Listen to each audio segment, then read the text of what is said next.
welcome to QI, where tonight we'll be sorting out the knights from the knaves. Strapping on the breastplate of interestingness, we have a goodly knight, Sue Perkins. A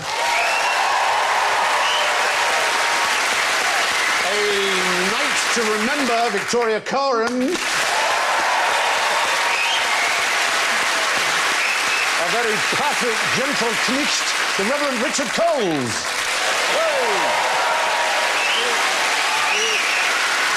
And the long, dark night of the soul, Alan Davies.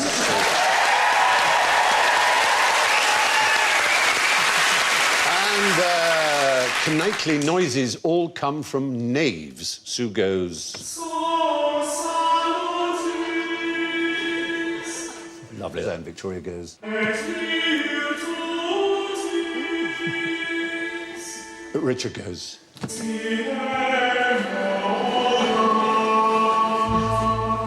And Alan goes... Fruity, fruity, fruity.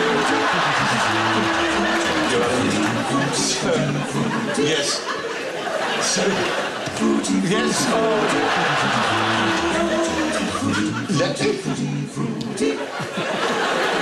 You have been warned. Let's head straight to the lists. Why was the Black Prince so called?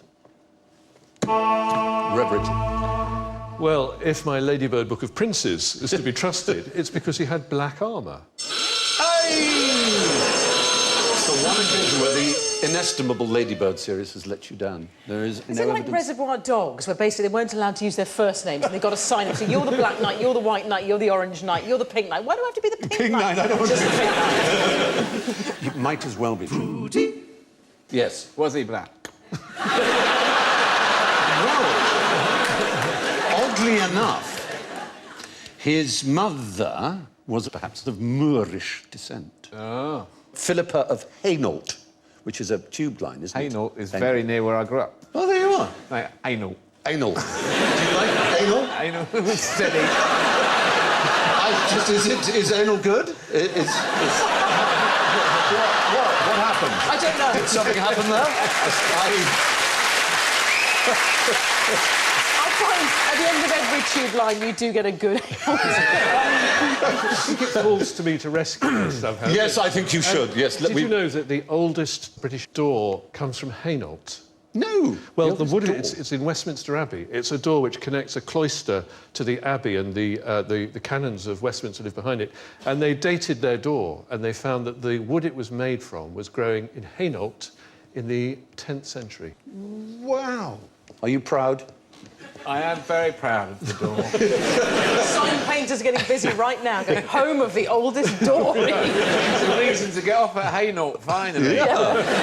It's the wood that grew there 1,000 years ago. Yeah. Well, Philippa of Hainault was perhaps of Moorish descent, so that may be the reason he was called the Black Prince. We just don't know. I'm wondering, do you think the Black Prince might have been called the Black Prince because his sins were as black as pitch? Yes. I mean, although he was known as the master of chivalry, he almost destroyed the entire population of Limoges and Caen. Yeah. He doesn't look like he's capable of No, it. he doesn't, does he? I mean, I know a fact about the Black Prince. Well, do. I don't know if it's definitely a fact, but this is something my husband told me. David Mitchell told you something and you believe it.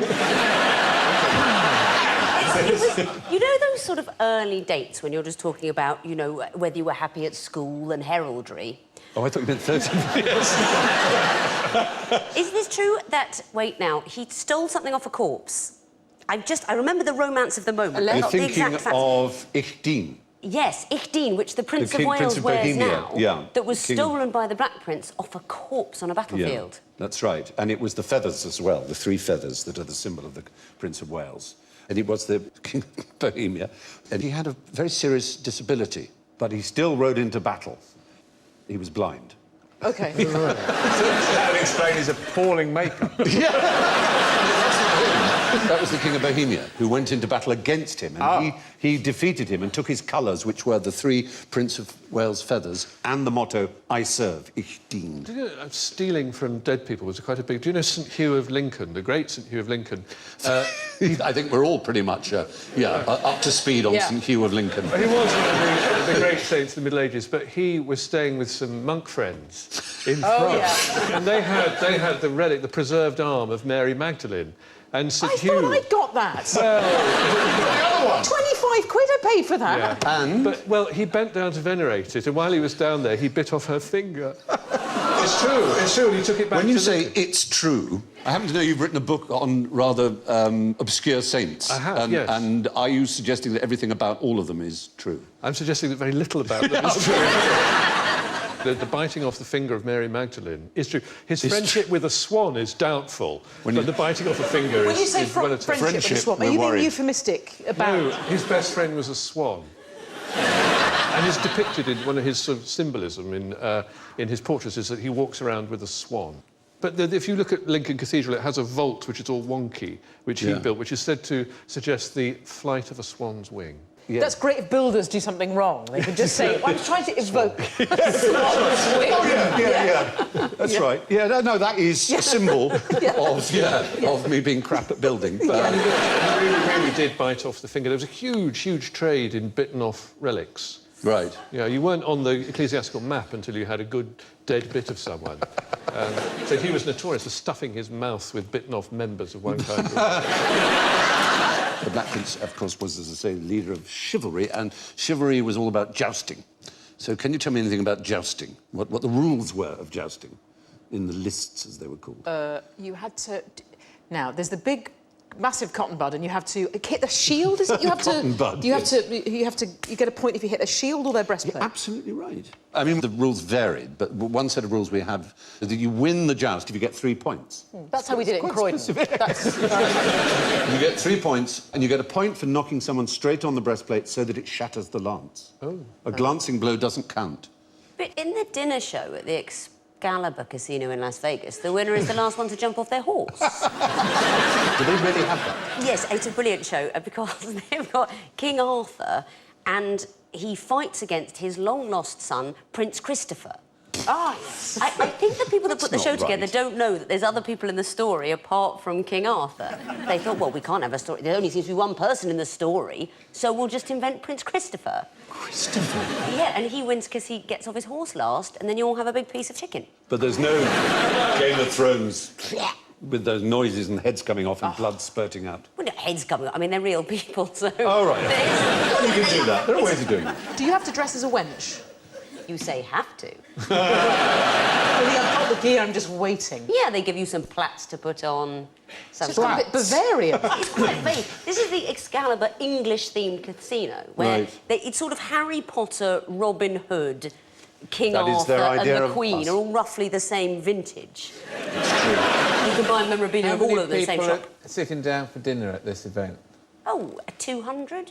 Oh, it's yeah, they're much like huge. this room, actually. Yeah, If this audience. Richard and I now gallop towards each other on horseback with lances, as I very much hope we will later, that's exactly what it would be like. It's just the people who have buckets of chicken. Don't they get a bit... I mean, getting a horse into a casino is a fairly elaborate thing, isn't it? It's not famous. They have white tigers. They have Siegfried and Roy with their white tigers. They do. I mean, they don't really have Siegfried and Roy anymore. No, they got... He did, didn't he? There was a terrible mauling. Yes. And actually, I really respected Siegfried and Roy a lot more after that, because for years people thought they were all cheesy and mainstream, and then one of them had his head bitten off by a tiger. It showed that every night they were actually taking a risk. They really were. The vicar of Stiffgate, Yeah. he was bitten by a He lion. was. Yes. Roger something or other. Harold Davidson, I Harold. think it was, yeah. You're right. He was in the 30s, I think it was. He was the vicar of Stiffgate, but he used to try and reform prostitutes in a very, what we'd say, a hands-on ministry kind of...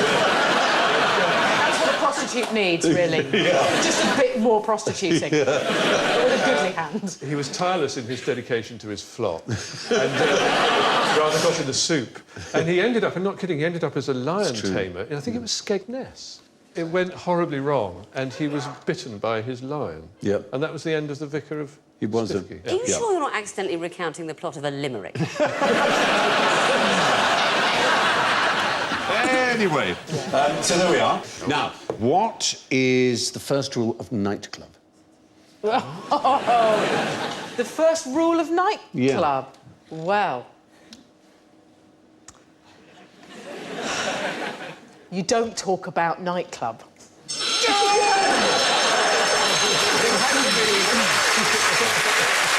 Somebody had to.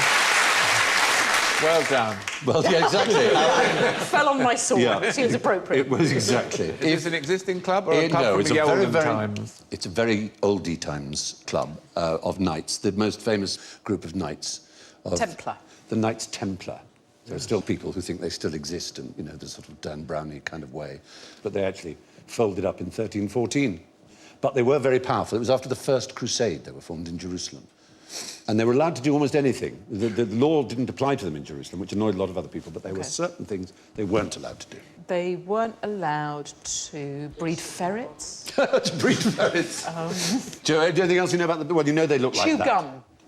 I know about ley lines. Go on, then. They made them. They made... You see, you've been reading these stupid books about knights. Apparently, they are responsible for laying ley lines. Well, No. they know where they are anyway. Yes, they do. They've got them all hidden. No sex? Well, yeah, they were allowed to marry, but if they married, they weren't allowed to wear the white and red uniform. There was no hunting except lions. That's quite specific. That would actually be a brilliant rule for now, would it? There's so much debate about whether you should hunt or not. Please, everyone, OK, hunting is allowed, but only lions. That's very true. They're only allowed one squire each, no telling tales, no lockable purses. Oh. Yeah. I suppose they have to show their trust or something like that. But their last and most important rule was no kissing. Oh. Yeah. Lastly, we held it dangerous to all religion to gaze too much on the countenance of women. And therefore no brother shall presume to kiss neither widow, nor virgin, nor mother, nor sister, nor aunt, nor any other woman. But anal's all right. Well...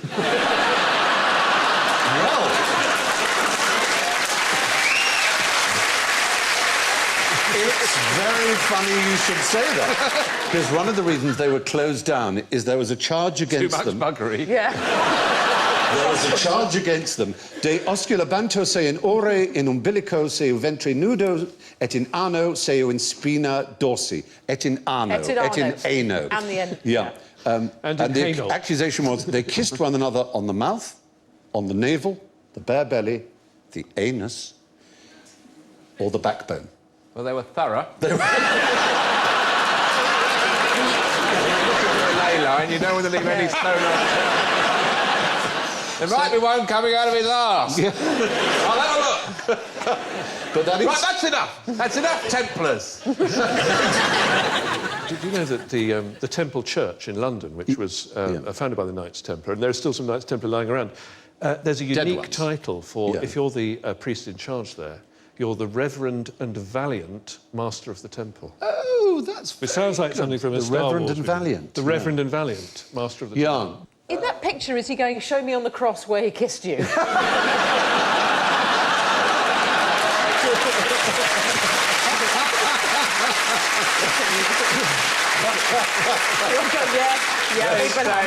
But my arms are much too long. I'm not going to fit on this. Yes, you're going to nail me against the air. You have to just nail my ears to it. There you go. Kissing, of course, has long been a controversial thing. And in the 20th century, there were anti-kissing leagues. Really? And what do you think they objected to? There you are. Transmission of disease? Yes, you're right. It was a hygiene issue. I read a thing also that when trains first began, women travelling on their own in compartments were supposed to put pins in their mouths, lest when they went through a tunnel someone tried to kiss them. It's hilarious. Sort of nail gun their mouth Yeah, shut. no, Mouth full of pins. No, with the pin facing outwards, so someone just went, "Oh, I have to." They went for a rude surprise. Yeah, I do that in tunnels, just in case. Be amazed how... I consider myself warned. Yep. I keep a pin in my anus. Oh, dear. In case there are any Knights Templar. Just get around the place. Oh, you bad person. OK, moving on. What makes you think this knight is a total bastard? Oh, he looks like a mean... His hat. Oh, Not his hat, Richard. he's got a diagonal white stripe across his lions, which means he's been naughty. No, he hasn't been naughty at all. Is he... is he legitimate? Has his father His been naughty? father's been naughty. It's what's known as the bend sinister. Oh, we've all had Ben Sinister. It starts at the bottom left and goes up to the top right, which can indicate you are a bastard. And in his case, there's more information just on that simple coat of arms. The three lions. No, he's not the bastard son of Wayne Rooney. Yeah. Somebody told me at the end of the day. Is the red significant? It's the royal family. It's a royal coat of arms. Ah, So he's a he's- royal bastard. So he's Yeah. a Fitzjohn or something. A Fitzjohn, Fitzroy. of Fitzroy. His name would be Fitzroy. Fitz is the son of, and Roy is king. And the one particular king had 5 Fitzroys from his mistress. Who would that be? Hang Who on, was the George, lady? one of the Georges? No, go back a bit. Rewind. Henry Charles VIII. II. Charles II. Henry yeah. VII. No, Charles II. Charles we got II. there. We got there without you. Charles II. That's some kings. Very good. She was called Barbara Palmer, and she bore him 5. Babs? 5 Babs Palmer. Babs, She would have been a Babs, I Queen expect. Babs. Yeah. You fixed me up again. Fixed me up. And we have a Henry. But does it cancel out if the one with the stripe then marries and has a legitimate son? Ah. Can they take the stripe away? That would be very good. No, I think you keep it, I think, in your coat of arms. And in fact, there are certain things which indicate something very extraordinary about your shield. What do you think they are? OK. They have a particular meaning. Yeah. Is it visible panty line?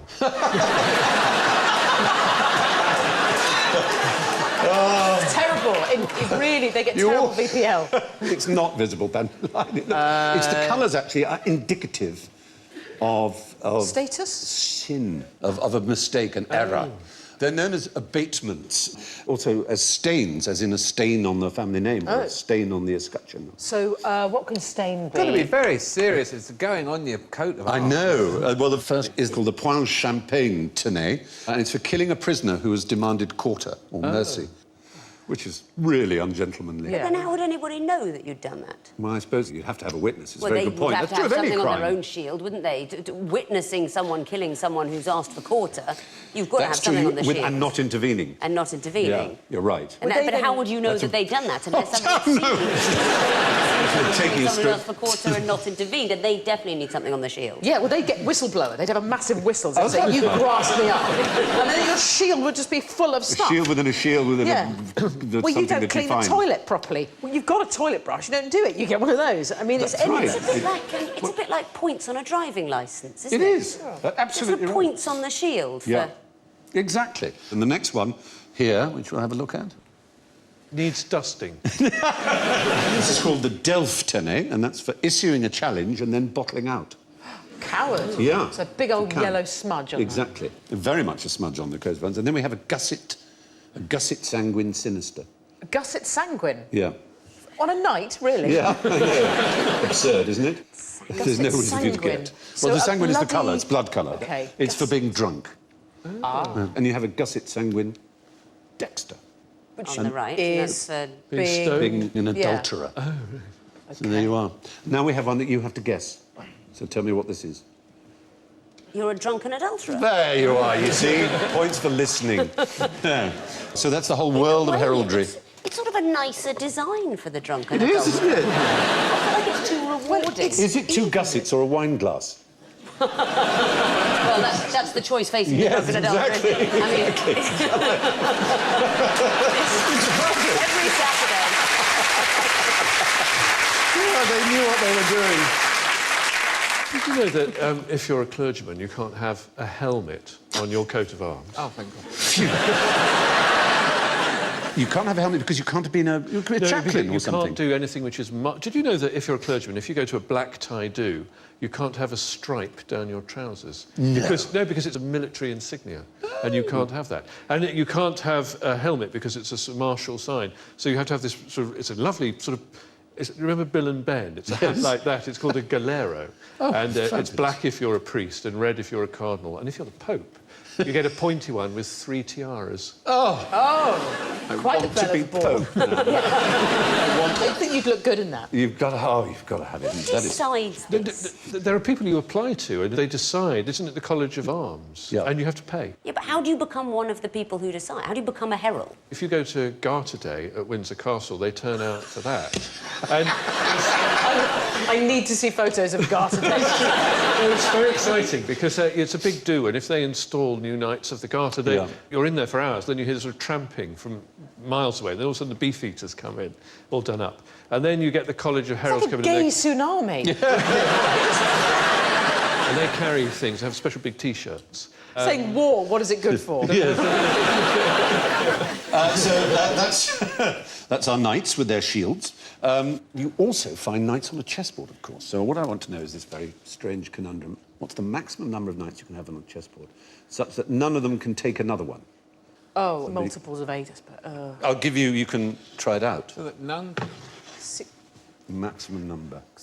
What you have to do is understand what a knight's move is. Stephen, I don't understand the question. It's the maximum... it's the maximum number of knights you would have on a chessboard, such that none can take the other. Have you noticed something in common with the ones you're putting down? They're all the same. Same. OK, the same colour, so... Yes, because a knight move must take a different colour. Ah. So 32? 32 is the right answer! It's really very simple when you think about it, isn't it? It's one of those things that sounds incredibly complicated that you have to work out for ages, but there you are.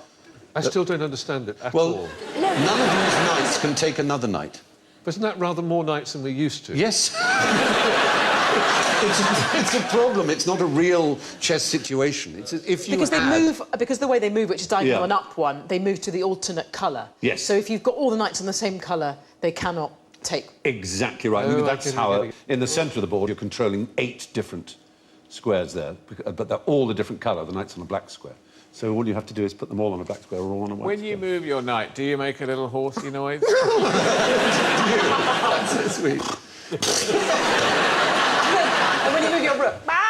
The bishop. When you do your...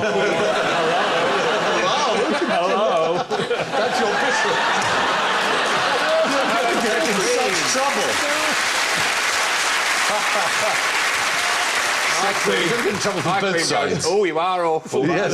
You're getting in trouble from both sides, I'd there, say, Richard. if the Bishop of Peterborough is watching this evening, you'll have my resignation on your desk. He confirmed me, not the present one. Oh, which one? I don't... God knows. Was it Bishop Fever, the rudest bishop in the Church of England? Could have been. He just gave me a piece of the host and moved on to And the off you next went. line. Yeah. He gave you a piece of the host? Yes. What the hell kind of party was it?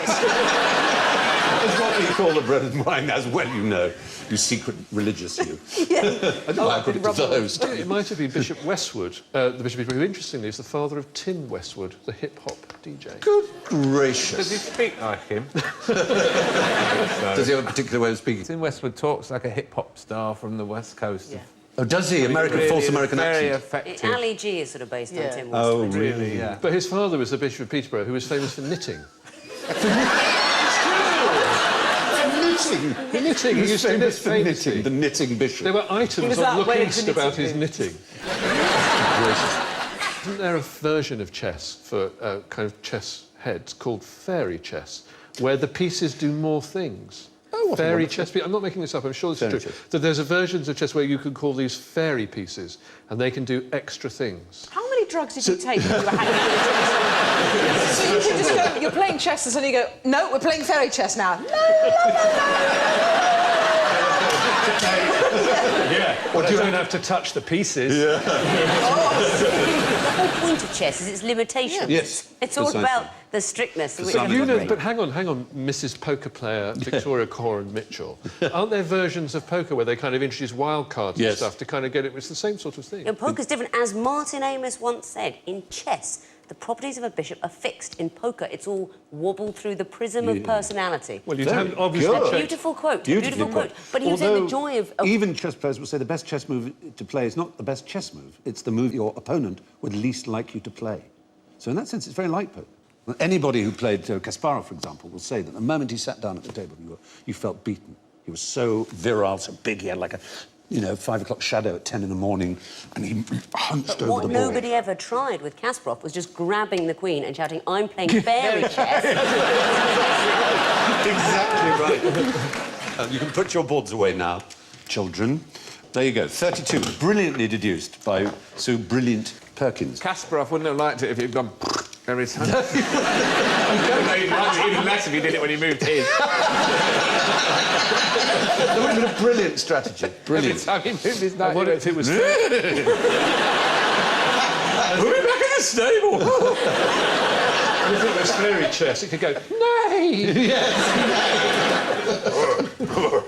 Bishop. Victoria, what was that line, that Martin Amis line again? That was beautiful. In chess, the properties and powers of a bishop are fixed. In poker, it's wobbled through the prism of personality. But do you know when he said that, Stephen? It was after a poker game that you and I and he Yes, all I remember played in Wales. many with the years then ago. unknown Ricky Gervais. Ricky Gervais, who was Made knocked rather- out, got up, said, "What am I supposed to do now?" And you said, "There's a shotgun in the drawer."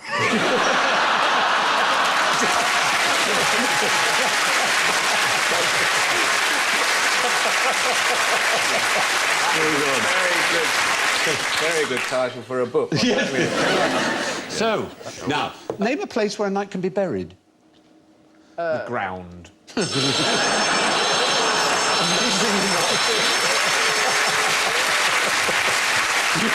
You must be astonished to know that isn't true.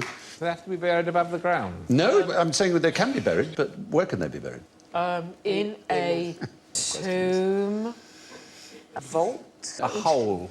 A pyramid? A pyramid. The fact is the moment you are dead, you are no longer a knight. You're not a knight anymore.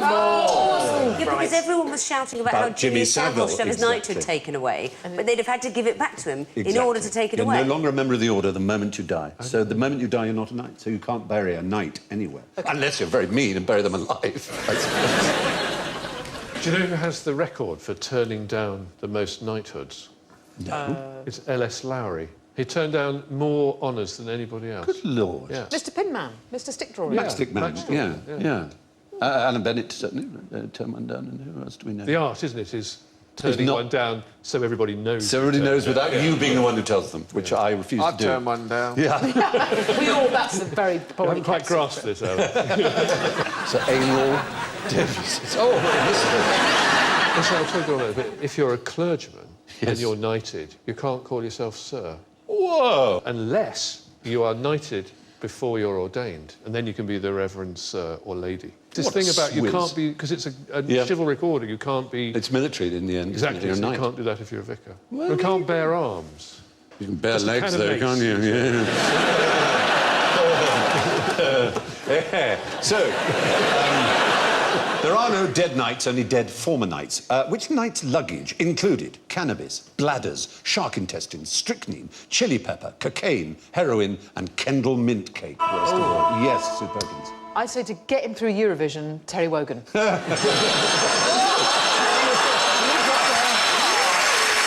We've got there. Oh, you've got it all! We thought of all the heroic endurance struggles, yes. Was it Sir Edmund Hillary? It wasn't Sir Edmund Hillary, although Sir Edmund Hillary did take Kendal mint cake right up the Everest. I didn't know that was a serving suggestion. I'm going to go home and try it now, though.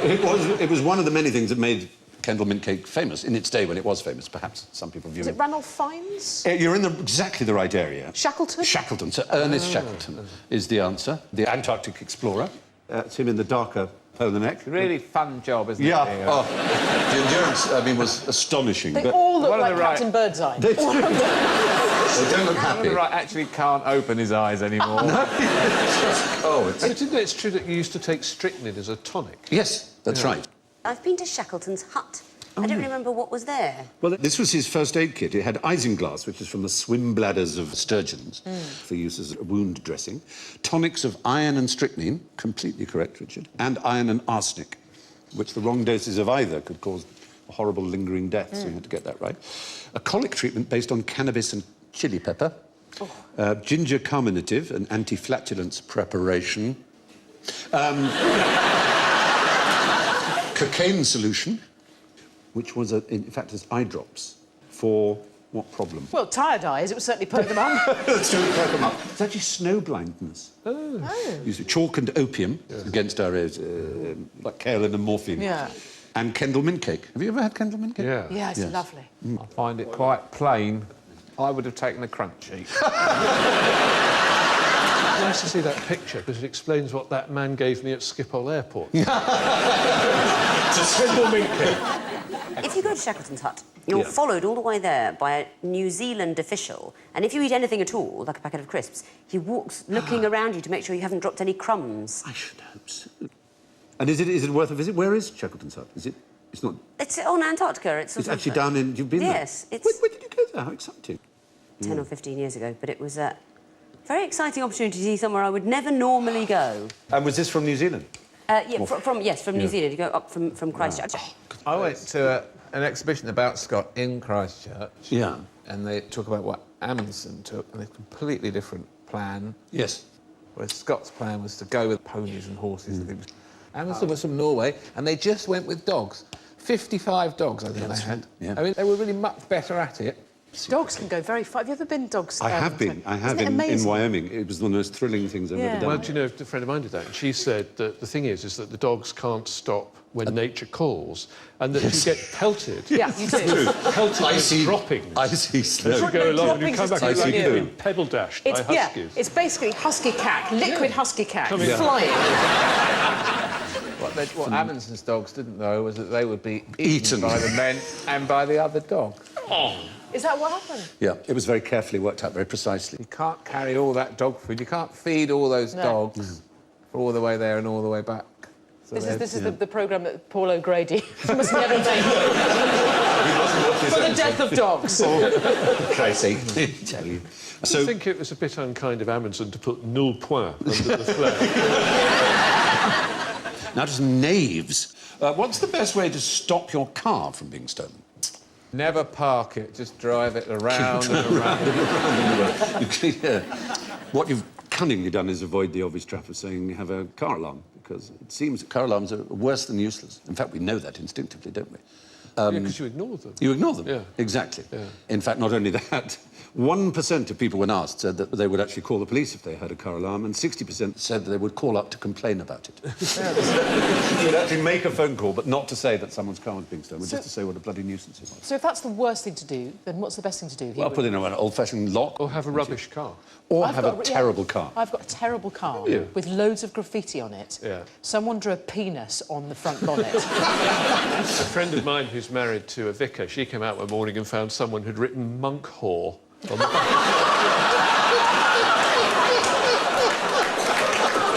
Extraordinary. monk whore.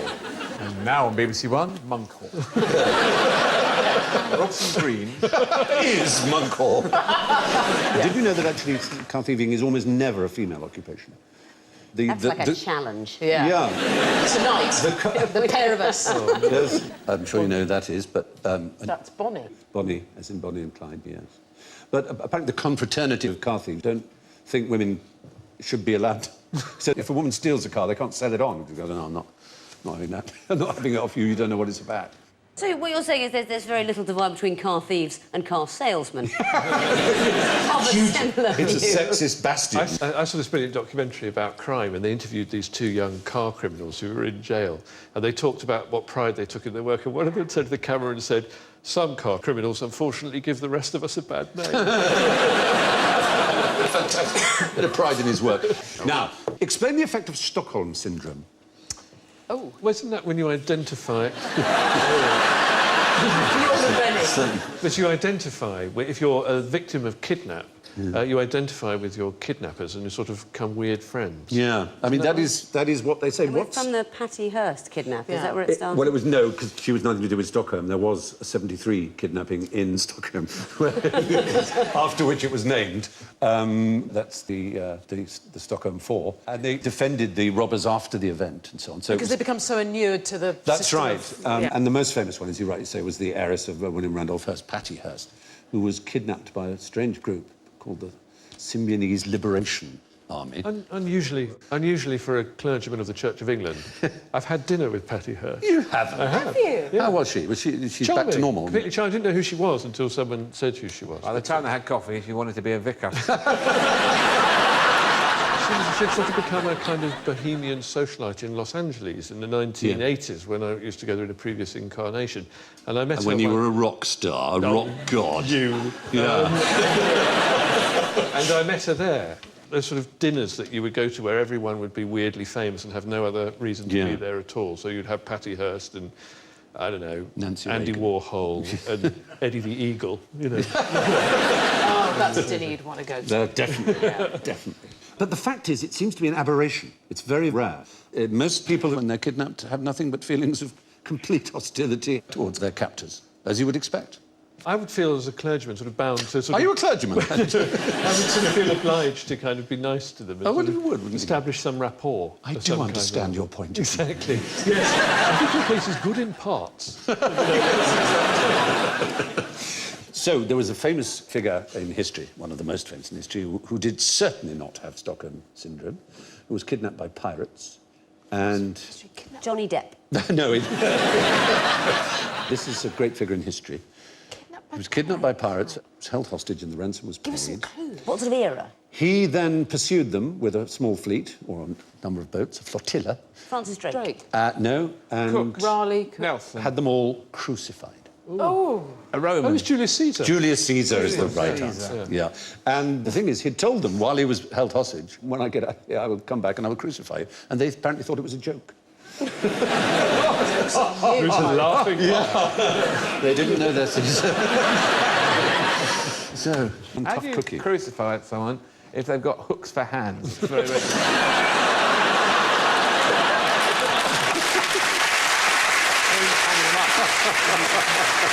They have magnets, massive magnets. Magnets. They've got one wooden leg there, haven't they? So that's not so difficult. Oh, wait. Why was Julius Caesar kidnapped by pirates? Under what circumstances? Yeah, it was a ransom, simply. It was a business. But they didn't kill him. It sounds like he was harmed. Yeah, he went after them and had them crucified. He was not a man to be trifled with, Julie. Especially if you called him Julie, I imagine. Yeah, no, he didn't like that. Worst thing you could do to Julius Caesar, call him Julius. There is a suggestion of Stockholm Syndrome.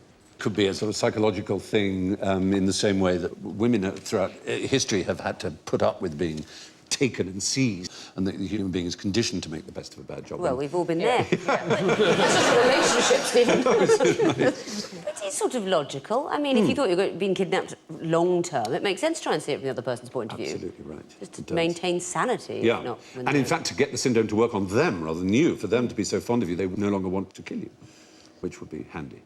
Now, what's a good reason for faking your own kidnapping?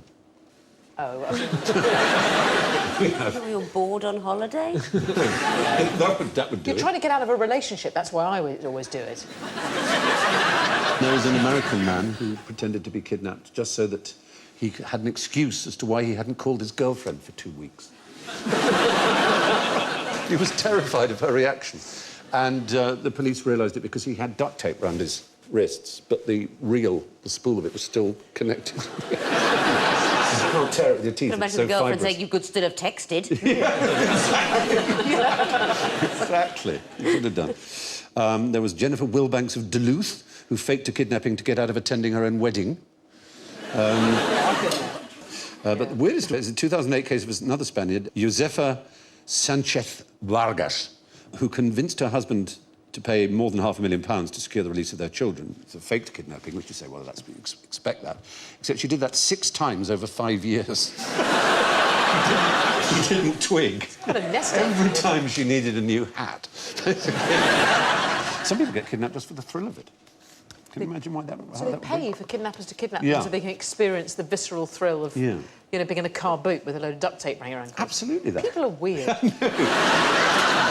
BBC does it to you too. If you're going into a hostile zone, you have hostile zone training where you're driving your Land Rover and chaps come out with ski masks and put bags over your head and bundle you into the back of a... Or was that... Oh, this is for BBC reporters. I was just thinking of why sort of presenting Blue Peter.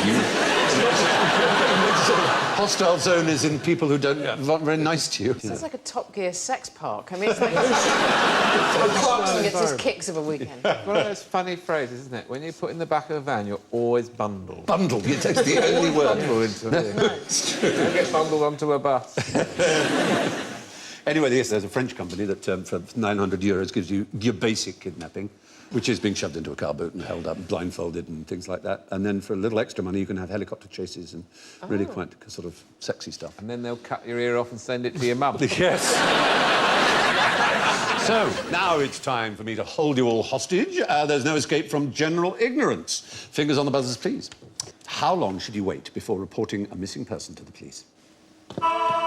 Yes, sir. Well, certainly until they're missing. Very Out good. of sight. Yeah. When they've left the turned the room. corner. Yeah. When is it too soon? Just going to make a cup of tea. Right, I'm ringing. 24 hours? No. I don't think you should wait at all if you're convinced someone's Absolutely right. listening. If you take your child into a supermarket, you'd be 20 minutes, wouldn't it? I mean, you 20 know that they're seconds. gone. 20 Yeah. seconds, really. You just check they're not there. I'm going to wait 24 hours. Go home tomorrow. Well, I don't know where she is. But I'm going to wait till tomorrow. We might as well go out, because we don't have to get late. Let's have a curry and some wine and phone her in the morning. You're absolutely right. And of course, if it's an adult, it doesn't matter, because the police are very likely just to say that's not our business, unless they have a particular problem. But the fact is, there is no set time. The police use their own skill and judgment, as it were. If it's a child, it's obviously... That's a There's recipe. 3 words you don't hear in the same sentence. Just hope you're not burgled soon. Got burgled so many times in the 90s that one time they came round, about the 5th time I've been burgled, they came round and my cat came in, and this constable goes, "If only you could talk." That's fantastic. Oh, brilliant. Is that how we're going to... Is that it, then? Is that the extent of the investigation? Willing the animal to... Now, what did Parliament pay for to put in Sir Peter Viggers' garden? Yes. The notorious duck house. Oh! You're in the duck house there. And the fact is, the duck house was one of the ones that they turned down. Oh. Yeah, he put in claims for £32,000 for gardening, £500 for 28 tonnes of manure, £1,645 for the duck island, but that was turned down by the eagle-eyed guardians of the national purse. Yeah. Probably worth mentioning that at the same time as that £8 billion was spent to bailing out the banks. It was just that was too big a sum for anyone to get their heads around, so they went, what? £10 for a sandwich? I know.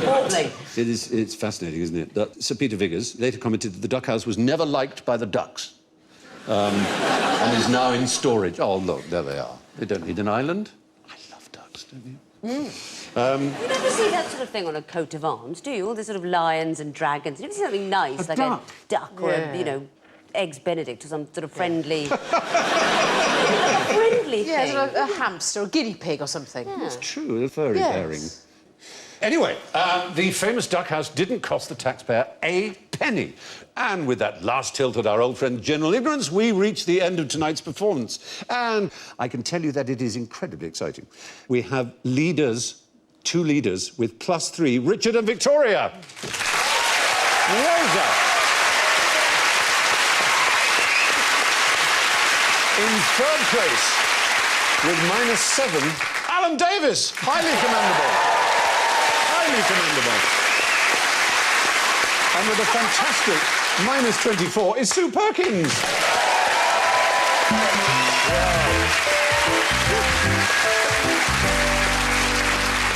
And it only remains for me to thank my panellists Victoria, Sue, Richard and Alan. Thank you and good night. Jude Law discovers the Earth is a very different place in artificial intelligence. Steven Spielberg's sci-fi fantasy on BBC Two next.